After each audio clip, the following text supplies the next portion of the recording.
आज घरमै चटपटे बनाएर खाम भनेको यस्तो हुन्छ भनेर त मैले सोचेको पनि थिइनँ।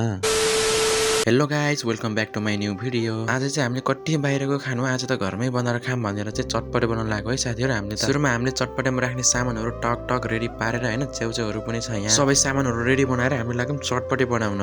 त्यसपछि अलिकति भुजा राखेर च्याउच्याउहरु पनि एड गर्दै च्याउच्याउमा भएको सुपहरु पनि राखेर हैन सुरु भयो चटपटे बनाउने प्रोसेस। हाम्रो त यति पो राखेम हो सामानहरु, हजुरले चाहिँ के एड गर्नुहुन्छ भन्नु होला है। त्यसपछि कुरकुरेलाई पनि काचाक कुचुक पारेर यसरी एड गरिम। यता सानीले राख्दै गर्ने, म चाहिँ खाँदै गर्ने कि आधा जति त मैले खाएरै भए हुन्छ हो साथीहरु। अब सबै त्यो सामानहरु सब एड गरिसकेपछि अब पालो रह्यो यसलाई मिक्स गर्ने। मिक्स गरिसकेपछि फाइनली हाम्रो चटपटे चाहिँ यस्तो बनेको थियो कि साथीहरु। ढिल्लै नगरी एक गास क्वाममै खाएको त यस्तो मजा आयो कि साथीहरु, कुर्रै नगरम के कुर्रै नगरम। यता हाम्रो म्याडम खाने बेलामा पनि सुक्क छैन हो, जहिले मोबाइल र टिकटक हेर्छ हो। ल त साथीहरु, आजलाई चाहिँ यति नै, फेरि भेटौँला नेक्स्ट भिडियोमा। बाई।